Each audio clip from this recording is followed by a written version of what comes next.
దేవుడును మన రక్షకుడైన యేసుక్రీస్తు వారి శ్రేష్టమైన నామంలో ఉదయకాలం అన్నా అనే చక్కని కార్యక్రమాన్ని చూస్తున్న మీ అందరికీ నిండు హృదయంతో వందనాలండి.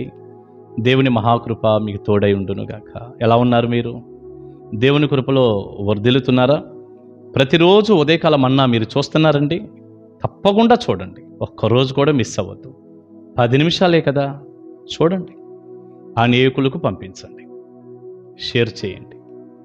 వారు కూడా ఈ వాక్యం విని బలపడేటట్టుగా మీ వంతు సహాయం మీరు అందించండి.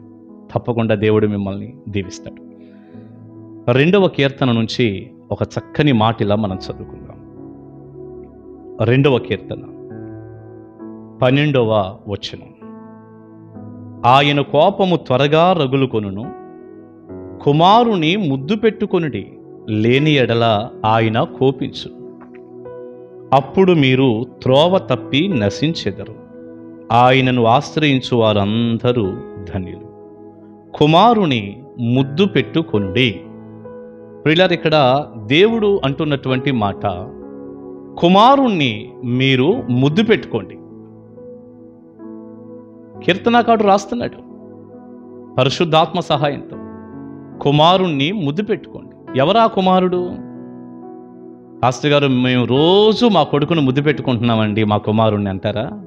కాదండి, మీ కుమారుణ్ణి కాదు. భలేవారే మీరు. మీ కొడుకును ముద్దు పెట్టుకోవటం కాదు, ఎవరైనా పెట్టుకుంటారండి. అది కాకి పిల్ల కాకికి ముద్దు అన్నట్టు నీ పిల్లోడు నీకు ముద్దే వస్తాడు, ముద్దు పెట్టుకుంటావు. నేనైనా మీరైనా మన పిల్లలను ముద్దు పెట్టుకోకుండా ఎలా ఉంటాము? కానీ ఇక్కడ కుమారుణ్ణి ముద్దు పెట్టుకోండి అంటే మన కొడుకును ముద్దు పెట్టుకోండి అని కాదు. కుమారుడు అంటే ప్రభు అయిన యేసుక్రీస్తు, దేవుని కుమారుడు. ఆయనే దైవ కుమారుడు, ఆయనే మహాదేవుడు. కుమారుడిగా ఈ లోకానికి వచ్చిన ప్రభు అయిన యేసుక్రీస్తు. యేసుక్రీస్తే కుమారుడంటే. యేసయ్యను మీరు ముద్దు పెట్టుకోండి అంటుంది లేఖనం. ఇప్పుడు మీరు నన్ను ఇలా అడగవచ్చు, పాస్టర్ గారు, మేము మరి ముద్దు పెట్టుకోవాలనే ఉన్నాము, మరి ఎలా ముద్దు పెట్టుకోవాలి? ముద్దు పెట్టుకోవటం అంటే ఏంటి అంటారా? ముద్దు ప్రేమకు గుర్తు. చెప్పండి మాట. ముద్దు ప్రేమకు గుర్తు. ప్రేమ ఉంటేనే ముద్దు పెట్టుకుంటాం. లేదండి, పగున్నా కూడా పెట్టుకోవచ్చండి. ఇస్కరియోతు యోధ ప్రేమతో పెట్టిన ముద్దు కాదండి, యేసయ్యను అప్పగించడానికి పట్టించడానికి పెట్టాడండి అంటారా? నిజమే, మీ మాటే కరెక్టు. ఉన్నారు అలాంటి వాళ్ళు. ద్వేషంతో కూడా ముద్దు పెట్టేవాళ్ళు, పగతో కూడా ముద్దు పెట్టేవాళ్ళు, అంతరంగంలో ఒకటి పెట్టుకొని పైకి ప్రేమను నటించేవాళ్ళు బోలెడు మంది ఉన్నారండి.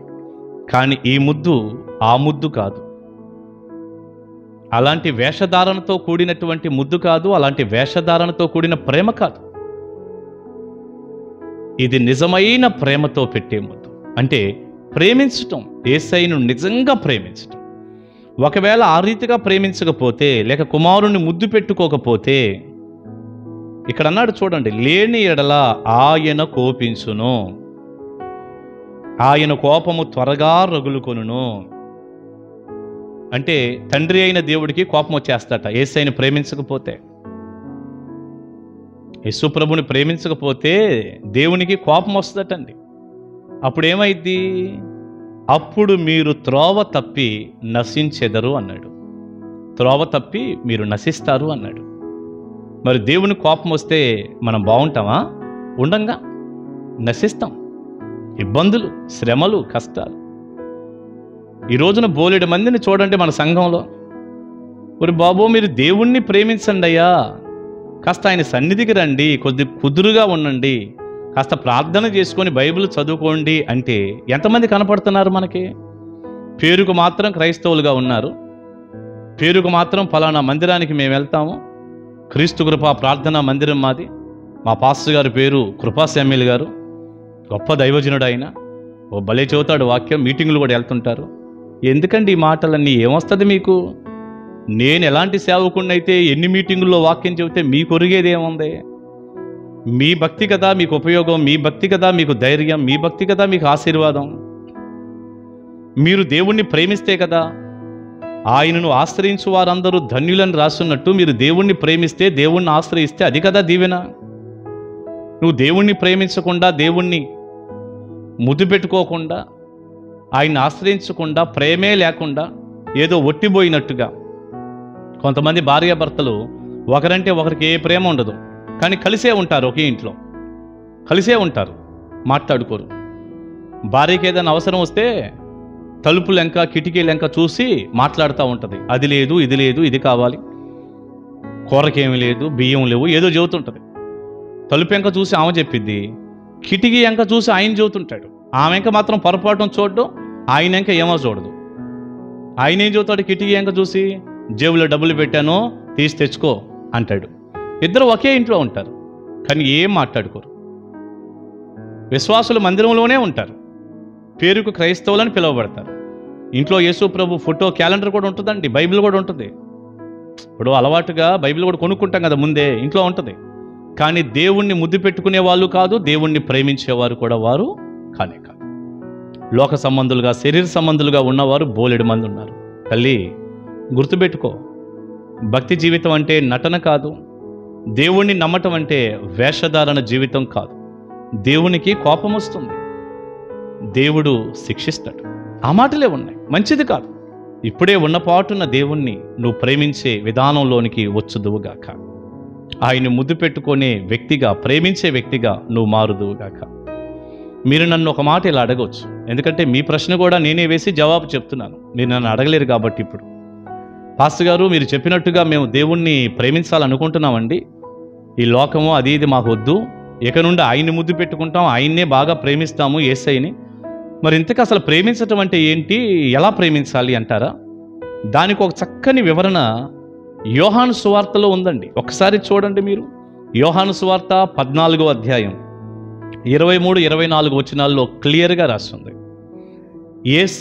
యేసయ్య అంటున్నాడు, ఒకడు నన్ను ప్రేమించిన ఎడల వాడు నా మాట గైకొనును. చూసారా, దేవుణ్ణి ప్రేమించటం అంటే ఇదే. ఒకడు నన్ను ప్రేమించిన ఎడల వాడు నా మాట గైకొనును, అప్పుడు నా తండ్రి వానిని ప్రేమించును. నువ్వు దేవుణ్ణి ప్రేమిస్తే యేసయ్యని, తండ్రి నిన్ను ప్రేమిస్తున్నాడు. మేము వాని యొద్దకు వచ్చి వాని యొద్ద నివాసము చేతుము. తండ్రి, కుమారుడు, పరిశుద్ధాత్మ కూడా, ఈ త్రియేక దేవుడు మేము అన్నాడు కదా, వారితో ఉంటాడట, వారితో నివాసం చేస్తాడట. ఎవరితో? ఆయన్ని ప్రేమించే వారితో మాత్రమే. నన్ను ప్రేమింపని వాడు నా మాటలు గైకొనడు, వినడు. ఈనాడు చాలామంది ఆయన మాటలు అస్సలు వినరు, ఇటు పిలిస్తే అటు పరిగెత్తుతూ ఉంటారు. ఇంకా ప్రేమించేది ఎక్కడ? మళ్ళీ మేము దేవుని బిడ్డలం అంటారు. పోయింది, మొత్తం పోయింది. నా మాటలు వాడు గైకొనడు, నన్ను ప్రేమింపని వాడు నా మాటలు గైకొనడు. మీరు వినుచున్న మాట నా మాట కాదు, నన్ను పంపిన తండ్రిదే. ప్రేమిడ్డ, నువ్వు దేవుణ్ణి ప్రేమిస్తున్నావో లేదో తెలిసేది ఎక్కడో తెలుసా? దేవుని మాట నువ్వెంత వింటున్నావు, దైవజనుని మాట ఎంత వినగలుగుతున్నావు, దైవజనుడు బోధించే దేవుని వాక్యానికి ఎంత చెవినిచ్చావు, ఎంత హృదయాన్ని ఇచ్చావు, ఆ మాట ప్రకారం నీ జీవితాన్ని ఎలా కట్టుకున్నావు, ఎంత దేవుని మాట వినగలుగుతున్నావు. నువ్వు దేవుని మాట ప్రకారం జీవిస్తేనే, గైకొంటేనే దేవుని మాటలు దేవుణ్ణి ప్రేమించినట్లు. యేసయ్యని ప్రేమించటం అంటే అదే. అప్పుడు తండ్రి ప్రేమ నీకు దక్కిద్ది. త్రియేక దేవుడుగా పిలువబడే ఈ సృష్టికర్త నీతో ఉంటాడు, ఆయన సన్నిధి నీతో ఉంటుంది. లేదనుకో, ఆయన కోపం వస్తుంది. ఇందాక చదువుకున్నాగా, కోపం వస్తుంది. మీ ఇష్టం, మీ ఇష్టం. ఈ ఉదయకాల సమయం ఒక తీర్మానం చేసుకో, ఒక నిర్ణయం చేసుకో. అయ్యా, నేను నిన్నే ప్రేమిస్తాను, నిన్నే ముద్దు పెట్టుకుంటాను, నాకు తోడుగా ఉండి నన్ను ఆశీర్వదించమని అడుగు. దేవుని సహాయం నీకు వస్తుంది, ఆయన సన్నిధి నిండారులుగా నీకు దొరుకుతుంది. అట్టి కృప నీకు, నీ పిల్లలకు, కుటుంబానికి కలుగునుగాక. ఆమేన్. ప్రార్థన చేసుకుందాం. పరిశుద్ధుడా, ప్రేమగల తండ్రి, మీకు వందనాలయ్యా. విత్తబడిన ఈ సందేశం మీ బిడ్డలకు దీవెనకరంగా మార్చండి. కుమారుణ్ణి ముద్దు పెట్టుకోండి, లేని ఎడల ఆయన కోప్పడతాడు, అప్పుడు మీరందరూ కూడా త్రోవ తప్పి నశిస్తారు అని మీరు అన్నారు. ప్రభువా, మిమ్మల్ని ప్రేమించే వ్యక్తులుగా మమ్మల్ని చేయండి. తద్వారా తండ్రి ప్రేమను, తండ్రి సన్నిధిని మేము అనుభవించాలి. ఎంతమంది ఆశపడి మాటలు అడుగుతున్నారు, వారందరి జీవితాల్లో మీ గొప్ప కార్యాలు జరుగునుగాక. తోడుగుండి సహాయపడండి. మీ సన్నిధి ఆశీర్వాదాలు వారికి ఇవ్వండి. యేసు నామాని ప్రార్థన మనవులు అడుగుచున్నాను తండ్రి. ఆమేన్, ఆమేన్. God bless you. దేవుని మహాకృప, ఆయన సన్నిధి మీ అందరికీ తోడై ఉండును గాక. ఆమేన్. కలుసుకుందాం.